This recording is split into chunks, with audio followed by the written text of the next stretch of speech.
29 मार्च 2025 को शनि अपना राशि परिवर्तन करने जा रहे हैं। जाहिर सी बात है, बहुतों की 7.5 शुरू होगी, बहुतों की खत्म होगी, कई लोगों की ढैया खत्म होगी, कई लोगों की शुरू होगी। लेकिन एक नया विवाद शुरू हो गया है। आप सुन रहे होंगे कि 29 मार्च को शनि की जो है राशि परिवर्तन करने के साथ साथ पिशाच योग, श्रापित योग या पितृदोष का योग उत्पन्न होने जा रहा है। इसकी सत्यता क्या है और प्रत्येक राशि के ऊपर इसका क्या प्रभाव पड़ने वाला है, इस पर हम लोग चर्चा। जय महादेव दर्शकों, देखिए पिछले एपिसोड में मैंने आपको शनि और राहु के योग के बारे में इसीलिए बताया था कि तथ्यात्मक रूप से आप पहले समझिए कि हमारे जीवन में शनि और राहु का रोल क्या है, क्योंकि उसे जब तक आप वैदिक ज्योतिष के अनुरूप समझने का प्रयास नहीं करेंगे तब तक आप लोगों की बातों में पड़े रहेंगे कि राहु राजा बनाता है, राहु विनाश करता है, फला दुनिया भर के जो है वो बकवास जो है आप सुनते रहेंगे। इसीलिए इसके मौलिक चीजों को समझाने के लिए मैंने वो वीडियो बनाया है और उसका लिंक भी मैं इसमें डाल दे रहा हूं। उस वीडियो को जरूर देखिएगा, जिससे आपके मन में जो कंफ्यूजन होगी वो निश्चित रूप से दूर हो जाएगी। लेकिन मैं पहले आपको शनि और राहु के कारण बनने वाले पिशाच योग के बारे में मैं बता दूं। देखिए, शनि और राहु की युति जो होने जा रही है 29 मार्च को, वह पिशाच योग, श्रापित योग या पितृदोष का योग पैदा करेगी। यह कहना मूर्खतापूर्ण कदम है। कारण उसका आप यह स्पष्ट रूप से समझ लीजिए कि 29 मार्च 2025 को शनि जब अपनी कुंभ राशि छोड़ेगा और मीन राशि में प्रवेश करेगा, तो मीन राशि मौलिक रूप से बृहस्पति की राशि है। यहाँ इस राशि में शनि अप्रसन्न अवस्था में नहीं रहता, यह बात ध्यान रखिएगा। यह सत्य है कि वह मुदिता अवस्था में भी नहीं रहता, अत्यंत प्रसन्न अवस्था में नहीं रहता, लेकिन शनि के स्वभाव के अनुरूप यह राशि होती है, जहां पे शनि विनाशकारी प्रभाव बिल्कुल नहीं देता। यह बात ध्यान रखिएगा। यह जलीय राशि है, स्थिर राशि, स्थिर स्वभाव है। इसका मतलब ये तो मीन राशि द्विस्वभाव राशि है, लेकिन यहाँ पर जैसे जो जल होता है, जब तक आप उसको डिस्टर्ब न करें वो डिस्टर्ब नहीं होगा। ये बात ध्यान रखिएगा। लेकिन यहाँ मेरे कहने का तात्पर्य क्या है कि यह स्टेबिलिटी देने वाली राशि है। This is a very auspicious राशि। बृहस्पति की यह राशि आपके जन्म जन्मांतर के कर्मों को समीक्षा करते हुए आपको मुक्ति प्रदान करने वाली यह राशि है। इसीलिए काल पुरुष की जन्म कुंडली में मीन राशि को आखिरी राशि कहा जाता है। आखिरी से तात्पर्य क्या है कि जहां उसके आगे कुछ नहीं, यानी आपके काम खत्म, आपके भोग खत्म, आपके मद खत्म, आपके लोभ खत्म, अर्थात जीवन पूर्णता को प्राप्त करने की दिशा में जो है वो बढ़ चुका है और यही जीवन का उद्देश्य है। तो इतनी महत्वपूर्ण राशि में जब शनि जाएगा, जो कि स्वयं कर्म और लाभ का मालिक है, जो आत्मचिंतन का मूल है, शनि एक बारीक परीक्षण करने वाला ग्रह है। शनि की एनालिटिकल जो पावर होती है वो अनपैरेलल होती है, किसी भी प्लेनेट के अंदर वो नहीं होती है, और पूरे धैर्य से परीक्षण करता है। उत्तेजनात्मक कार्य करना शनि को बिल्कुल पसंद नहीं है। और इसीलिए मैंने कहा कि जैसे ही शनि मीन राशि में आएगा तो उसकी नैसर्गिक शुभता, प्राकृतिक शुभता समाप्त नहीं होगी, बढ़ेगी नहीं, लेकिन कंसिस्टेंटली उसकी ऑस्पिशियसनेस जो है वो इस राशि में सुरक्षित है। और राहु निहायत ही परतंत्र ग्रह है, न उसकी अपनी कोई राशि है, न ही उसका अपना कोई स्वभाव है, और न ही जीवन के किसी भी पक्ष की कारकता का अधिकार उसके पास। तो उसकी व्यवस्था यह है कि वह शनि के तुल्य फल अर्थात उसके अनुसार फल देने के लिए बाध्य है। शास्त्र स्पष्ट रूप से कहता है कि जब कभी भी शनि और राहु की युति हो, मंगल और केतु की युति हो, या आपको राहु या केतु के फल के बारे में जानना है तो जन्म कुंडली में शनि और मंगल के रिजल्ट को देखिए। शनिवत राहु कुजवत केतु, शनि के समान राहु का फल और मंगल के सदृश केतु का फल। तात्पर्य क्या है, यहाँ पर जो राहु है वह जब मीन राशि में जाएगा तो निश्चित रूप से राहु के स्वभाव नकारात्मक हैं, सेपरेटर हैं, लेकिन बृहस्पति का विरोध करने की क्षमता राहु की नहीं होती है, पहली बात। दूसरा, चूंकि वहां पे शनि के गुरु बृहस्पति की राशि है तो शनि एक मोस्ट डिसिप्लिन प्लैनेट है, वह हमेशा ही अपने गुरु का सम्मान करता है, अर्थात उस राशि में जाकर वह अपने पाप स्वभाव को बढ़ा देने की क्षमता बिल्कुल नहीं रखता, जिसके कारण राहु संयुक्त होने के बाद भी पाप स्वभाव अपने इच्छा के अनुसार बिल्कुल नहीं दे सकते। जब भी परिणाम मिलेगा तो वह शनि के तुल्य ही परिणाम मिलेगा। हाँ, एक बात जरूर ध्यान रखिएगा, यदि आपकी जन्म कुंडली में शनि और राहु की एक्सिस एक है या उन दोनों की दूरी 3 डिग्री 20 मिनट से कम की दूरी है तो निश्चित है, पहली बात। दूसरा, शनि आपका मारक ग्रह है। राहु की स्थिति भी जन्म कुंडली में अगर खराब है तो थोड़ा सा चौकन्ना होइए और किसी योग्य ज्योतिषी से अपनी जन्म कुंडली दिखा लीजिए। इसलिए नहीं कि आपकी कुंडली में पिशाच योग बन गया, आपका जन्म कुंडली श्रापित हो गया, पितृदोष बन गया, ऐसा बिल्कुल नहीं है। पितृदोष आज बन रहा है, कल छूट गया, ऐसा नहीं होता है।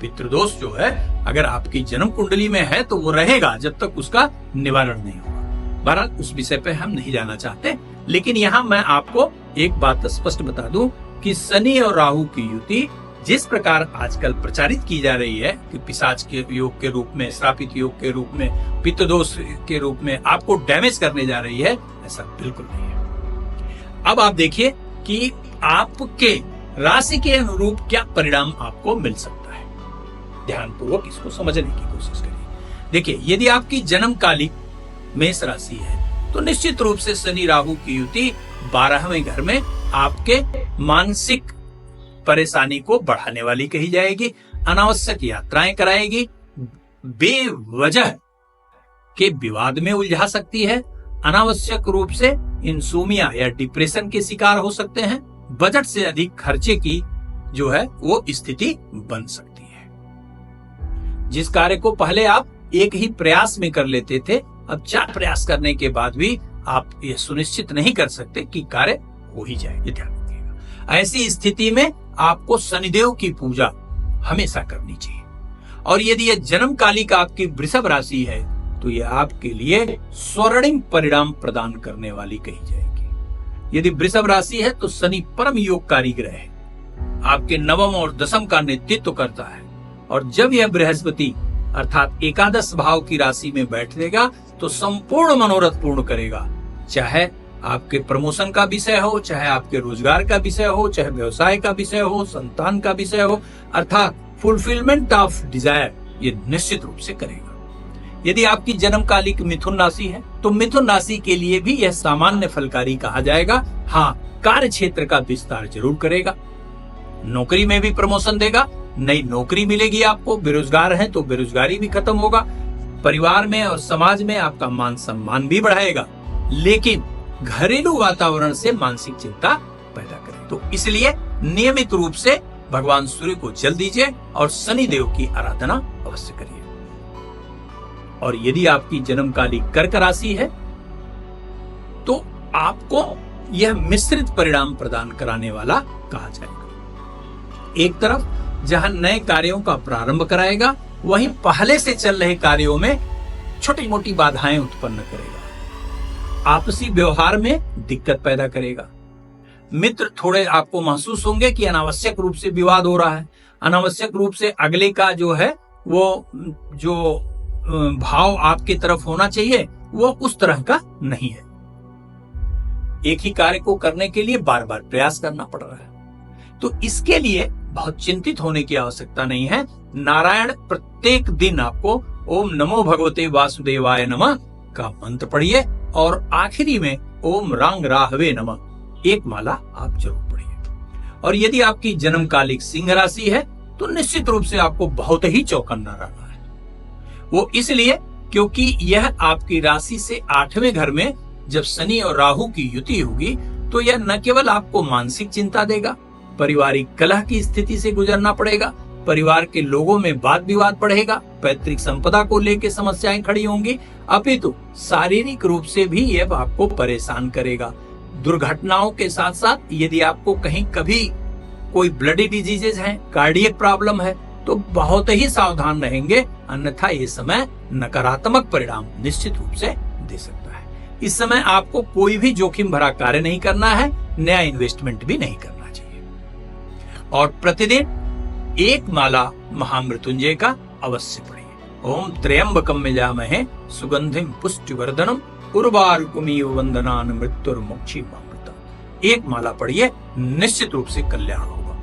यदि आपकी जन्मकालिक कन्या राशि है तो व्यवसाय में अद्भुत लाभ ये देगा। आप जिन कार्यों को अपने क्षमता से ऊपर समझते थे वह कार्य भी होंगे, लेकिन गृहस्थ जीवन और अपने प्रेममय जीवन पर विशेष रूप से ध्यान देना होगा।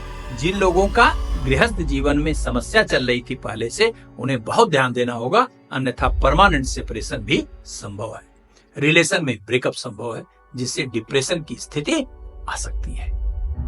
प्रतिदिन भगवान सूर्य को जल दीजिए और ओम संग शनिश्चराय नमः मंत्र का एक माला जरूर पढ़िए। और यदि आपकी जन्मकालिक तुला राशि है तो चमत्कारिक फायदा यह कॉम्बिनेशन आपको देने वाला है। शनि प्रबलतम योगकारी ग्रह होने के साथ साथ अपने सर्वश्रेष्ठ पसंदीदा भाव अर्थात छठे भाव में यह राहु के साथ गोचर करने। छठे भाव में यदि शनि राहु हो तो आप क्या कहें, कार्य की समस्त बाधाओं का ये नाश करेंगे, समस्त हर वाद विवाद में आप विजयी होंगे। अदालत में अगर कोई केस है तो निश्चित रूप से आपके तरफ निर्णय आएगा। यदि आप बेरोजगार हैं तो इच्छा के अनुरूप नौकरी प्राप्त करें, इसमें कोई संशय नहीं। यदि आपकी जन्मकालिक वृश्चिक राशि है तो यह सामान्य फलकारी का है। देखिए, कार्य क्षेत्र में ये कहीं कोई नकारात्मकता नहीं देगा, लेकिन इमोशनली आपको थोड़ा परेशान करेगा। संतान को लेके भी चिंता हो सकती है, संतान के अनएम्प्लॉयमेंट प्रॉब्लम से, academic result up to the mark न आने से, उसके इल हेल्थ के कारण आपको थोड़ा मानसिक चिंता देता रहे, लेकिन कोई गंभीर जो है वो नकारात्मक परिणाम बिल्कुल नहीं देगा। इस स्थिति में अच्छा हाँ, एक बात और ध्यान रखिएगा कि जोखिम भरा कोई निवेश नहीं करेंगे, ठीक है, और किसी पर भी विश्वास करके पैसे का लेन देन बिल्कुल नहीं करेंगे, ये जरूर ध्यान रखिएगा वृश्चिक। और प्रतिदिन बजरंग बाण का 3 पाठ करिए, अत्यंत लाभ होगा। यदि आपकी जन्मकालिक धनु राशि है तो चतुर्थ भाव में शनि और राहु की युति डराती है, निश्चित रूप से डराती है, क्योंकि चतुर्थ भाव में शनि और राहु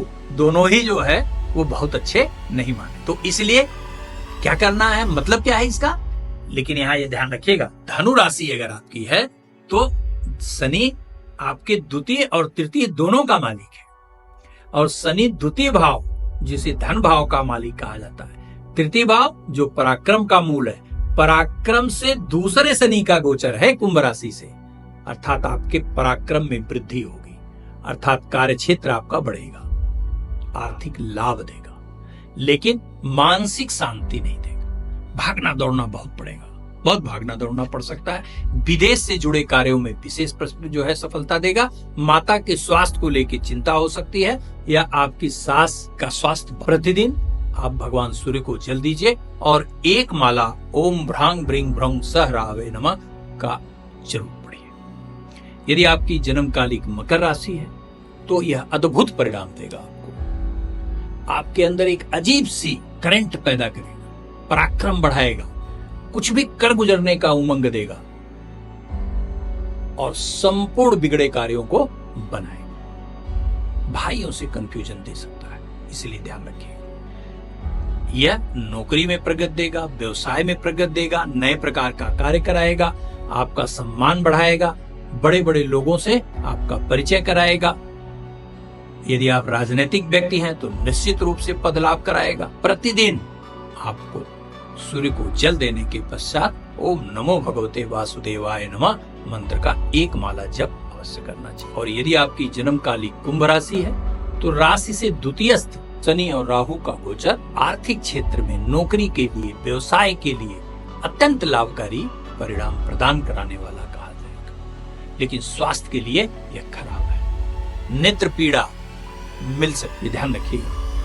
इसी के साथ साथ पैर में हल्का फुल्का चोट लग सकता है। यदि किसी पर विश्वास करके आप पैसा दे दें तो पैसा लेके भाग सकता है।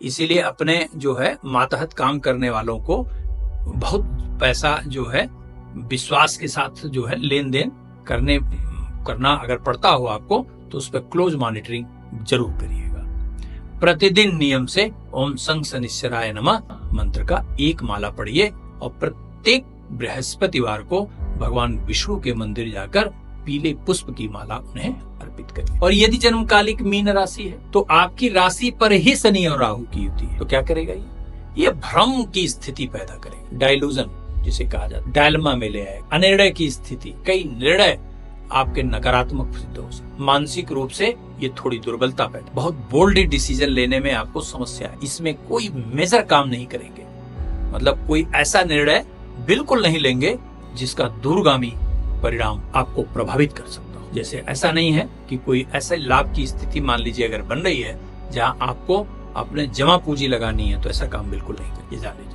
और मन पर नियंत्रण रखिएगा, विवाद से बचना होगा। प्रतिदिन ओम नमः शिवाय मंत्र का एक माला जप करिए और प्रत्येक सोमवार को भगवान शिव का अभिषेक करिए। निश्चित रूप से समय बेहतर बीत जाएगा। धन्यवाद।